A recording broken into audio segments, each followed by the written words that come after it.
नमस्कार। आज कहानी गोल्ड में सुनिए कल्पना मनोरमा जी की लिखी कहानी मूर्छा। मेरे गृह सहायकों में दामी तीसरी थी। दामी सर्वेंट क्वार्टर से नहीं, बाहर से काम पर आती थी। अश्विन मास की नवरात्रि का पहला दिन था। सेंटर टेबल पर रखे आकर्षक कांच के कटोरे में लाल गुलहड़ के फूल कमरे में रौनक बिखेर रहे थे। दामी के आने का समय देखकर मैंने गेट की कड़ी खोल दी। दामी समय की पक्की थी, सुआधम की। जैसे ही उसकी नज़र कटोरे पर पड़ी तो उदास स्वर में बोली, मेम साहब, ये फूल सुबह से बहुत ढूंढा, नहीं मिला। आपको कहाँ से मिला? नहीं पता, सुबह जगदीश लाया। मैंने उसकी ही टोन में बोला। जगदीश हमारे यहाँ का रसोइया था। उसने अपना नाम मेरे मुंह से सुना तो ड्राइंग रूम में झांकने चला आया। दामी को आया देखकर बोला, दामी चाय पिएगी क्या? उसका इतना कहना था कि दामी अपने तामिया सिकिया हाथ नचाते हुए खिसिया पड़ी। वैसे तो कभी चाय नहीं पूछता, इसको मालूम है कि आज मैं उपासी है तो चाय पिलाएगा। कितने गंदले नदी नाला लांघती फलांगती मैं यहाँ पहुँचती है। क्या ये नहीं जानता कि यहाँ से जाके पहले मैं नहाएगी, उसके बाद। दामी ने एक सांस में व्रत के नेम धर्म वाली मजबूर पाती पढ़ डाली थी। उसके चेहरे से लग रहा था कि वह चाय पीना तो चाहती थी, यदि व्रत नामक धजीर उसकी कलाई पर न बंधी हो। जब भूखा नहीं रहा जाता तो काहे को बिरत रखती है बाई, और हम पर बेबात ही भड़कती है। कहते हुए जगदीश का चेहरा थोड़ा उतर सा गया, जैसे उससे कोई बड़ी भूल हो गई थी। उपवास में तो ज्यादा जरूरी होता है चाय पीना दामी। भूखे पेट काम क्या, भजन भी नहीं होता बाई। मैंने कहा, ऐसा बिल्कुल नहीं मेम साहब, माता रानी का सत्य भी कोई चीज होता है। इसको भी बताना पड़ेगा कि हर बात का नेम धर्म होता है। जगदीश की ओर घूरते हुए उसके जबड़े कस गए थे। हालांकि जगदीश ने उसकी बातों का बुरा न मानते हुए उसको बहुत समझाने की कोशिश की। उसने उसे बताया कि जब शरीर काम न करे तो भगवान को एक डिब्बे में बंद करके रख देना चाहिए। चक्कर खाकर गिरेगी तो न वो उठाने आएगा जिसके लिए तू उपासी है, और न तेरा भगवान। जगदीश ने चुहल की थी। दामी अपनी धुन में थी, सो अपना राग अलापने में लगी थी। मेरा घर रणक्षेत्र बन चुका था। उसने बताया कि कहाँ कहाँ वह नंगे पांव यात्रा पर गई, कितनी बार जीभ में भाला भुकवा कर जवारे पूजा की, कितने मील कंधे पर कांवर में गंगा जल ले जाकर महादेव को पूजा है। साथ में मन के भीतर दबी इच्छा को भी उसने उत्साहित स्वर में रेखांकित करते हुए बताया कि अब की माता रानी ने सब ठीक रखा तो उसके आदमी की दारू भी छूट जाएगी, एक बार उसके जीवन में फिर से खुशी लौट आएगी। बताते हुए उसके मन में पीली पीली तितलियां उड़ने लगी थी। दामी की बहस की वजह या भूख की मार से उसका मुंह लाल हो चला था, होठों से तार टूटने लगे थे। फिर भी वह चुप होने का नाम नहीं ले रही थी। मैं वहां होकर भी न होने जैसी ही थी, लेकिन दामी ने अपने आदमी की दारू वाली बात कहकर मुझे 2 दशक पीछे धकेल दिया। सुनते सुनते दामी के बोल फीके होते चले गए और अतीत के गलियारे में भाभी की बातें और कराहटें सुनाई पड़ने लगी।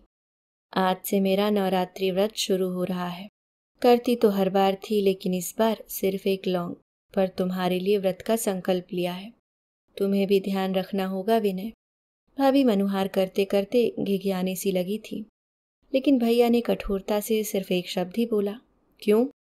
क्योंकि जिस घर में माता का पाठ होता है उसमें मदिरा पान नहीं कर सकते विनय। बोलते क्यों नहीं? क्या बोलूं? तुमने व्रत मुझसे पूछकर तो किया नहीं है जो मैं कुछ बोलूं। इसका मतलब तुम पियोगे? नहीं, बिल्कुल नहीं। विनय, तुम दारू को हाथ लगाना तो दूर, उसकी तरफ देखोगे भी नहीं। भाभी हतप्रभ उनके उत्तर की प्रतीक्षा करती रही, लेकिन भैया नहीं बोले। उसके बावजूद भी उन्होंने पूरे मनोभाव से माता के लिए आस्था के जवारे बोकर कलश स्थापित किया। भाभी के व्रत का पहला दिन देवी की अचरी गुनगुनाते हुए गुजरा। सांझ ढले उनकी श्रद्धा का सूरज लालिमा लिए सागर की अतल गहराइयों में उतरने की तैयारी में ही था। हमेशा की तरह घर में फिर महफिल जुटने लगी। उस राक्षस भाई ने, जिसे सब बेहद स्नेह करते थे, नाक तक खुद को नशे में डुबो लिया। पहले से भी बढ़कर नंग नाच के झंडे गाड़ दिए। घर में सूखे पत्ते की तरह काँप रहे थे। कहने को वो मेरा भाई था, लेकिन भाभी के लिए मेरा मन काँप काँप उठा। पतझड़ में गिरे पत्तों को तो फिर भी धरती का आसरा होता है। उस औरत को कौन सहारा देगा जिसका पति। कितनी आरजू मिन्नत की थी माँ ने भाभी के पिताजी से, तब जाकर वे तैयार हुए थे। वे अपनी बेटी का हाथ इस लड़के को देने के लिए। भाभी अखंड ज्योति के सामने माथा कूट कूट कर उन्हीं बातों पर विलाप किए जा रही थी, लेकिन न उसने सुनी जिसे सुहाग के नाम पर वे वर्षों से अपने माथे पर चढ़ाए घूम रही थी, और न ही पत्थरों की मूर्तियों ने उनकी दुर्दशा पर अपनी प्रतिपुष्टि दी। हाँ, मैंने ज़रूर सभी का विरोध करते और सहते हुए 9वें दिन होने वाले पारायण को नवरात्रि की परेवा की मध्य रात्रि को ही करवा दिया, और आस्तिकता का नारियल फुड़वाकर भाभी के हाथों ऐसी जगह फेंकवा दिया जहाँ से कोई स्त्री उसे लांघ न सके। विश्वास के असीमित श्रद्धा भरे घट को इस तरह फूटते देखकर भाभी भभक कर रो पड़ी थी। भैया की पत्नी होने का मतलब ये नहीं होता कि तुम काठ की गुड़िया हो भाभी। अपने लिए खुशी भैया में नहीं, खुद में तलाशो। अपने आंसुओं को छिपाते और समझाते हुए मैंने जब उनको गले से लगाया तो उनके मुंह से बस मेरा नाम ही फूट सका, केता। मैं सांत्वना के बोल नहीं, आत्मविश्वास के कुछ शब्द बोलना चाहती थी कि तभी जगदीश ने तेज आवाज से मुझे पुकार दिया, मेम साहब, आपके घूमने का समय हो गया है। जगदीश के साथ घड़ी के पेंडुलम ने भी 5 बजे का घंटा बजा दिया तो उसकी घनघनाहट के बीच दामी की आवाज़ मुझे फिर से सुनाई पड़ने लगी, अरे तुम लोग अभी भी? नहीं मेम साहब, अभी करते हैं काम। जगदीश की बीवी झेप कर बोली। मैंने दामी के साथ जगदीश और उसकी पत्नी से मामला जल्दी सुलटाकर काम सही समय पर ख़त्म करने की हिदायत दी और संध्या सैर की अपनी साथी मीता को बुलाने निकल पड़ी। एक दरवाज़ा छोड़कर उसका घर था, सो अपने दरवाजे से निकलते ही उसे पुकारते हुए मैंने मीता का दरवाज़ा खटखटाया। मीता चल, पहले ही आज देर हो चुकी है, आप घूम आइए, मेरा मन नहीं है। उसने दरवाज़ा खोलते हुए लटके होठों से कहा, क्या आप लगा रखा है और तुझे हुआ क्या? देखने में तो भली चंगी लग रही है। हाँ सही कहा। तो मेरे तो पर वह इधर उधर आले वाले बनाती रही, लेकिन जब मैं बिल्कुल पीछे पड़ गई तब बोली, तू जा यार, इस बार मैंने नवरात्रि का व्रत नहीं रखा है। लोग पूछेंगे तो क्या कहूँगी? कह देना नहीं रखा व्रत, बस कोई खा थोड़े जाएगा। नहीं कह सकती यार, तेरी जितनी हिम्मत भी नहीं मुझ में। मीता के चेहरे पर एक अलग तरह का डर, संकोच और असमंजस पसरता जा रहा था, जैसे कोई अपने शक्तिशाली हाथों से उसका गला दबोच रहा हो। मैंने उसको उसके हाल पर छोड़ने में ही भलाई समझी। पता नहीं लोग समाज से इतना क्यों और किस लिए डरते हैं, जबकि समाज तो स्वयं में एक ऐसा लट्टू है जो आठों याम दिग्भ्रमित हो घूमता रहता है। मैं सोचते हुए बढ़ी जा रही थी, लेकिन मन बुरी तरह से झुंझलाहट और खिन्नता से भर चुका था। अक्टूबर की खुश्क शाम के रेशमी हवा के झोंकों में मिली सर्द खुनक ने मेरे कंधे थपथपाए, तब जाकर मेरा मन हल्का हुआ। आज मीता साथ नहीं आई थी, इसलिए बड़े पार्क में न जाकर कॉलोनी के पार्क में ही घूमने चली गई। हमेशा की तरह पार्क के गोल रास्ते पर लोग सरपट सैर कर रहे थे। मैं भी चुपचाप उन्हीं में शामिल हो टहलने लगी। मौसम की निर्मलता मन को भीतर तक तरोताजा करने लगी थी। हरितमा से भरे पार्क में सब और खुशहाली बिछी पड़ी थी। किसी डाल से पत्ते गिरते तो लगता पेड़ के प्रति आभार जता रहे हों। कोई फूल उत्तेजित हो हवा के साथ, बेसाख्ता यदि उड़ना चाहता तो टहनी को कलवहियाँ डालकर उसे चूम लेता। प्रकृति की भव्यता से मेरा मन भव्य हो चला था। रात्रि भोजन का मेन्यू जगदीश को जल्दी जल्दी में पकड़ाया था। क्या उसने सुना होगा ठीक से? सोचते हुए अपनी ही धुन में चली जा रही थी कि अचानक एक दृश्य पर आंखें अटक गईं। बाजार न खुलने की वजह से हमारी दैनंदिनी ध्वस्त पड़ी थी। क्या सारा खतरा निपट गया है? क्या बाजार बहाल हो गए? किसी को देखते हुए मेरे मुंह से बलात् अस्फुट से शब्द निकल ही पड़े। नहीं तो आपसे किसने कहा?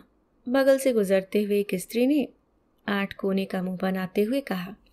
नहीं, बस ऐसे ही, किसी को देखकर याद आ गया। किसी शब्द को सुनकर चमक कर उसने भी मेरे झूलते हाथ को झटक कर चक्कर के दूसरी ओर इशारा किया। क्या? देखो ना मंदिर की अध्यक्षा के रंग। हंसी तो मुझे भी आई कि इन्हीं को देखकर तो मुझे बाजार याद आया था, लेकिन मैंने अनभिज्ञ बने रहने की कोशिश की। 1 मिनट को तो ऐसा लगा जैसे दुर्गा माता अपने 6 हाथों को घर पर छोड़कर अमृत वर्षी 2 हाथ लिए सैर पर चली आई थी। मैदान में घूमते लोग भी उन्हें गहराई से निहार रहे थे। उनके जान पहचान के कई भद्रजन मिल गए, जिन्होंने झुककर उन्हें प्रणाम भी किया था, तो बकायदा उन्होंने उनको आशीर्वाद भी दिया। अभी तक मैं उनको दूर से ही देख रही थी, लेकिन गोल रास्ते पर चलते हुए आखिर कौन कितनी देर तक किसी से दूर रह सकता है। सो जल्द ही हम एक दूसरे के सामने थे। मिसेस शर्मा मीता के मित्र की मित्र हैं।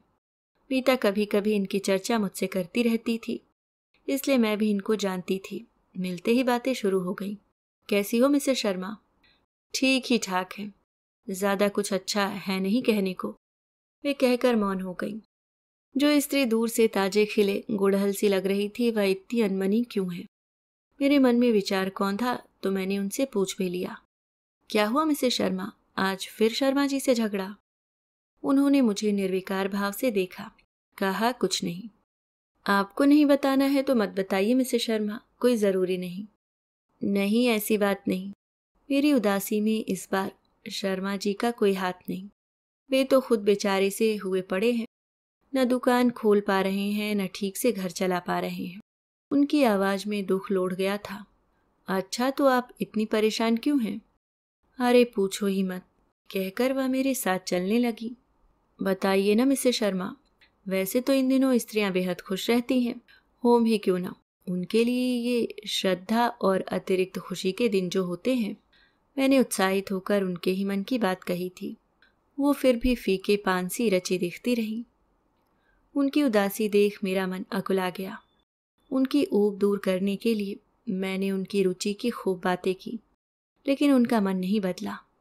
मैं आखिरी कोशिश और करना चाहती थी। आखिर किसी को हंसाना भी तो पुण्य का काम होता है। मेरी एक कोशिश से क्या पता ये मानसिक तकलीफ को थोड़ी देर ही सही भूल जाएं। मैंने सोचा, क्या मंदिर खुल। जैसे ही मैंने उनसे मंदिर के बारे में पूछना चाहा, तो मेरे अधूरे वाक्य को लपकते हुए वे बोली, काश ऐसा होता मिसेस ढिल्लन। मिसेस ढिल्लन नहीं, आप मुझे सिर्फ केता भी कह सकती हैं। हाँ जी। उनकी आक्रामक उत्तेजना देखने लायक थी, सो मैंने आगे बात बढ़ाई। आप तो मुझे मंदिर से आई हुई सी लग रही हैं। सही कहा आपने, लेकिन मंदिर के भीतर नहीं, गेट के बाहर से ही अपनी पूजा अर्पण कराई हूँ। कहते हुए उनके हृदय का आक्रोश ज्वालामुखी के लावे सा फूट ही पड़ा। चेहरा ललाई लिए भभक पड़ा और वे लगी कोसने। ये दाढ़ी जार किरोना का सब किया धरा है ना, न ये बैरी आता न मेरी मैया भूखी प्यासी सोनी सुनी बैठी रहती। वे गरम रेत पर पड़ी मछली की तरह तड़प कर कहती जा रही थीं कि कैसे वे कीर्तन मंडली की अध्यक्षा होते हुए भी अपाहिज बनी हुई हैं। उनका तो दिल करता है कि मंदिर के बाहर ही कीर्तन के लिए बड़ी सी पल्ली बिछवा दें और दुख से कीर्तन करवाने लगे। लेकिन पंडित जी बड़े डरपोक हैं। कहने लगे कि यदि पंडित जी थोड़ा भी उनका साथ देते तो वे धूमधाम से माता के जगराता करवाती। मुक्ति की अदम्य कामना एक बार को फिर उनकी आंखों में लहरा गई थी और मन व्याकुलता की चरम सीमा पार करता जा रहा था। अपने दैवीय कर्मकांडों के लिए वे बेहद भावुक और दुखी होती जा रही थीं। उनको देख मुझे अपने ऊपर शक हो आया कि कहीं मैं ही गलत राह पर तो नहीं निकल चुकी। खैर, मिसेस शर्मा जरा ध्यान से देखो ना, पार्क के इर्द गिर्द रास्तों पर हरे रंग की घास कैसे लहक कर पेड़ों को छू लेना चाहती है। पर क्या घास कभी पेड़ों को छू सकती है? दोनों की अपनी अलग सत्ताएं हैं। चिड़ियों को ही सुनकर देख लो, उनके भोर सांझ के कलरवी गीत की तरह क्या कोई गायक गा सकता है? और तो और सुबह की बसंती पहली किरण जब निकलती है तो लगता है कि समूचे समुद्र पर किसी ने नारंगी गलीचा बिछा दिया है, वृक्षों की मांग में इंगुर भर दिया है। क्या ये काम कोई मनुष्य कर सकता है? नहीं, तो जब ये सब उसकी सत्ता से ही हो रहा है, तो क्या वो हमारे 2 फूल आरती, 1 टुकड़ा मीठा भोग पाने के लिए बैठा होगा, या नहीं मिलने की स्थिति में हमसे नाराज हो जाएगा? जन्मदाता क्या अपनी संतान से मुंह फेर सकता है? बोलिए मिसेस शर्मा। मेरी बातों पर वे कुछ बोली तो नहीं, लेकिन सिरे से भड़क जरूर गईं। कहने लगी, आप कहोगी कि मिसेस शर्मा बंडलबाज है, पर हूं बिल्कुल नहीं ऐसी। वैसे तो मैं ये बात किसी को बताना ही नहीं चाहती थी, लेकिन आपकी बातें जब ले ही आई हैं मुझे इस मोड़ तक कि अब बिना कहे मेरा जी नहीं मानेगा तो कहती हूँ। आप कहिए। कल ही मेरे माथे माता आई थी, कैसी मोटी मोटी आंखों में आंसू भरकर कह रही थी, बेटी हम बहुत भूखे हैं, मन कलप कर रह गया है, अब बताओ ये भी कोई मजाक है? मिसेस शर्मा ने अपनी पैनी नजरें मेरे चेहरे पर गड़ा दी थी। कुछ पलों के लिए मैं आवाक रह गई कि देखिए इंसान कितनी सफाई से खुद को धोखे में रखे हुए है। लेकिन जल्द ही खुद को संयत करते हुए मैंने उनसे कहा, मिसेस शर्मा आप सच कहती हो, इस कोरोना की वजह से हम तो कैद होकर रह गए हैं जी। जैसी चले बयार पीठ तब वाली पंक्ति को मैंने याद कर गहरी सांस ली। मेरी करुण आवाज के कंपन ने उनकी करुणा को तरंगित कर दिया था। उन्होंने पल भर के लिए ही सही मुझे हम दुखनवा समझ लिया था। उनकी सुकड़ी भवें चैन से पसर गईं, होठ आराम की मुद्रा में आ गए। माथे की बिंदी जो 2 खड़ी सिलवटों में टेढ़ी हुई जा रही थी, वह सीधी हो दमकने लगी। उनकी चाल में नरमी आ गई। अब वे पूरी तरह से मुझसे खुल चुकी थी। सो उन्होंने बताया कि मंदिर भले न खुले हों, लेकिन वे घर के नियम उतनी ही मजबूती से पालन कर रही थी जितना कि वे पहले किया करती थी। दिन में 4 बार नहाना, मंदिर जाना, फिर चाहे भले ही उन्हें गठिया की दवाई महीनों खानी पड़े, लेकिन वे नियम की पक्की हैं। ये सब बातें बताते हुए मिसेस शर्मा चहक उठी थी। कुछ करने से ज्यादा उसकी चर्चा करने में रस कैसे लिया जाता है मैं देख रही थी। जल्द ही उन्होंने मुझसे स्त्री हक और स्नेहा सिक्त पूछताछ शुरू कर दी थी। पहले पूछा कितने बच्चे हैं, पति क्या करते हैं, सास हैं या नहीं, आदि आदि। और साथ में सबसे अहम सवाल, आपका व्रत कैसा चल रहा मिसेस ढिल्लन? उतनी देर से मैं ही अपने कहे जा रही हूँ, आप भी सुनाइए ना कुछ। उनके प्रश्न पर सबसे पहले तो मुझे जोर से मीता की याद हो आई। इन्हीं कारणों से आज उसने अपने व्यवस्थित रूटीन में आमूल चूक बदलाव कर लिया था। इन्हीं औरतों को खुश करने की वजह से न जाने कितनी प्रतिभाएं एक अदद व्रत वाली रूढ़ी में अपने को आबद्ध कर खुद पर से भरोसा खो देती हैं। उनके सहज और आत्मीय सवाल पर भी मेरा मन सहज नहीं रह सका और मैंने भीतर की नंगी कठोरता ओढ़ते हुए कहा, मैं कोई व्रत उपवास नहीं करती मिसेस शर्मा। झूठ मत बोलिए मिसेस ढिल्लन, आपके चेहरे से साफ साफ झलक रहा है कि आप व्रती हैं। देखो न कैसा नूर झलक रहा है आपके चेहरे पर। उन्होंने अतिरिक्त मनुहार से मुझे निहारा और बलाएं लेने की मुद्रा में अपने दोनों हाथ कान तक ले गई। लगने और होने में ही तो जीवन के सारे उतार चढ़ाव समाहित हैं। बड़ा फर्क होता है करने और कहने में। कहना था। कहा, नहीं मिसेस शर्मा, बड़ी मुश्किल से सच बोलने की आदत लगी है, तो अब झूठ ना बोलूंगी। और वैसे भी करो कुछ और कहो कुछ, ये काम हमारे धर्मपुर वाले रामानाथ चाचा वाली चाची की तरह कोई और कर भी नहीं सकता। कौन? सुनिए न मिसेस शर्मा। अच्छा कहिए। हमारे धर्मपुर में एक कुवैती चाची थी। वैसे तो चाची का मन कुवैत से लौटने का बिल्कुल भी नहीं था, लेकिन चाचा को पुरातनपंथी कहो या जड़ों से जुड़ा हुआ।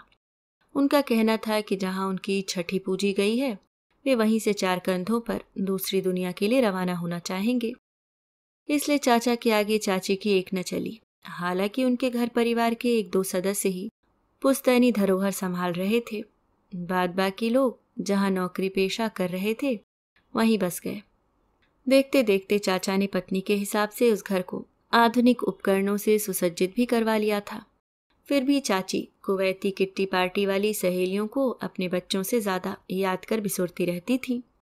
कुवैती सभ्यता ने उन्हें अपने रंग में बहुत नहीं तो कम भी नहीं रंगा था। धर्मपुर कस्बे की कपड़ा वाली गली की हर औरत के पास उन दिनों बच्चों को सुलाने के लिए परियों की कहानियों की जगह कुवैती संस्मरण रहने लगे थे। माँ को कई बार कहते सुना था कि क्यों सब ये सोचते हैं, जिस लड़की ने अपना 16वां साल कुवैत की संस्कृति में देखा हो वह भला 2-4 साल में वह कैसे उस संस्कृति को नोच कर फेंक दे।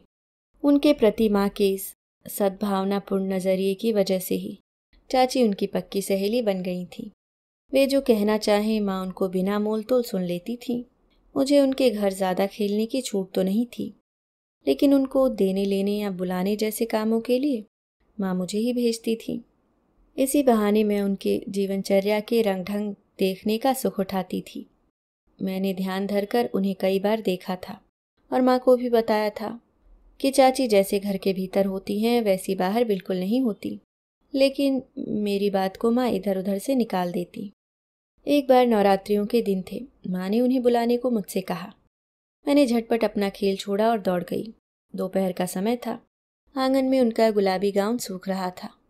छिपकर मैंने उसे छुआ तो उंगलियों की आत्मा ठंडी हो गई। जामुनी छीट का सूट पहने चाची चाचा के साथ खाना खाकर उठती जा रही थी। मुझे देखकर बोली, उधर धूप में क्यों खड़ी है, इधर आओ। चाची जी, आपको माँ ने बुलाया है। मुझे उनको चाची जी कहना माँ ने सिखाया था। अच्छा, मैं आना भी चाहती थी, वे बोली और उन्होंने मुझसे थोड़ा ठहरने को कहा और घर के मंदिर की ओर बढ़ गईं। वहीं पास में उनका ड्रेसिंग टेबल था। मैंने देखा उन्होंने एक डिब्बी खोलकर कुछ मुंह में डाला। शीशे के पास जाकर ताजे सिंदूर की बिंदी लगाई और एक चुटकी सिंदूर से मांग थोड़ी और गाढ़ी कर ली। बिछिया उनके पाँव में चले गए। लाल चूड़ियाँ कलाई में और एक सूती धोती पहनकर वे मेरे साथ हो लीं। मैं उनको देख तो रही थी, लेकिन माँ के अनुसार मुझे कुछ असामान्य नहीं लग रहा था। 2 मिनट में हम दोनों माँ के पास पहुँच गए। माँ स्थापना से थोड़ी दूर पर अपना आसन लगाए बैठी थी। 9 दिन उनकी बैठकी वहीं रहती थी। चाची को देखकर माँ मुस्कुराकर बोली, चाची के लिए चौकी ले आओ केता, हमारा आसन। माँ की बात पर मैं चौकी लेने मुड़ी ही थी कि कान में आवाज़ पड़ी, न जीत जी, आप चिंता न करो, हम भी व्रत हैं सो आपके पास ही बैठेंगे। माँ ने उनसे जो भी कहा हो, लेकिन मेरी देह झंझना गई थी। आंखें फैल गईं। उनके घर के थोड़ी देर पहले के सारे दृश्य मेरे पुतलियों में दिपदिपा उठे। उन्हीं के सामने मैं माँ को सब कुछ बता देना चाहती थी, लेकिन तब कुछ भी कहने की हिम्मत नहीं जुटा सकी थी।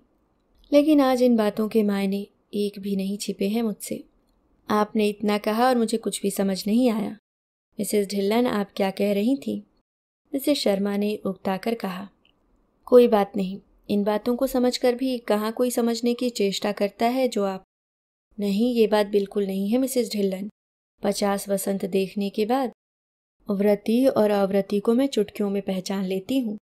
हो सकता है मिसेस शर्मा, मैंने बात खत्म करने के मूड से कहा। हो नहीं, मैं सच कह रही हूँ। जिस प्रकार आपकी काया लग रही है, कोई दूर से देखकर बता देगा कि आपने व्रत रखा है।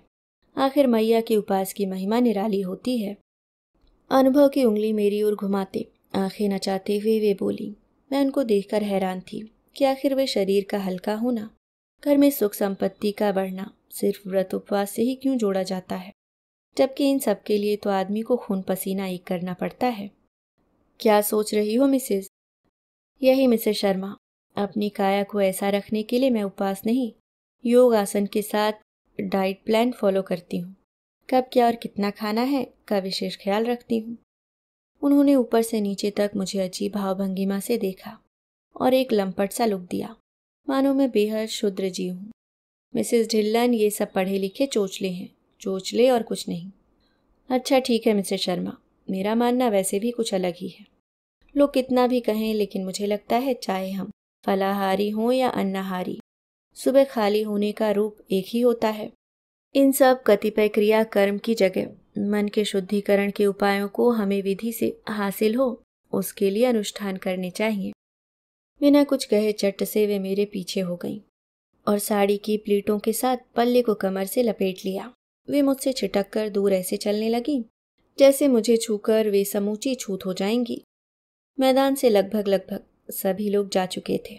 इक्का दुक्का जो थे वे भी पार्क छोड़ रहे थे। अपनी बहसनुमा बातचीत को एक खुशनुमा अंत देने के लिए मैंने आखिरी वाक्य उनसे कहा, मिसेस शर्मा, मूर्छित रहकर जिंदा रहना मेरे लिए असंभव है। और जब पीछे मुड़कर देखा तो पाया मिसेस शर्मा जा चुकी थी। अभी आप सुन रहे थे कल्पना मनोरमा जी की लिखी कहानी मूर्छा।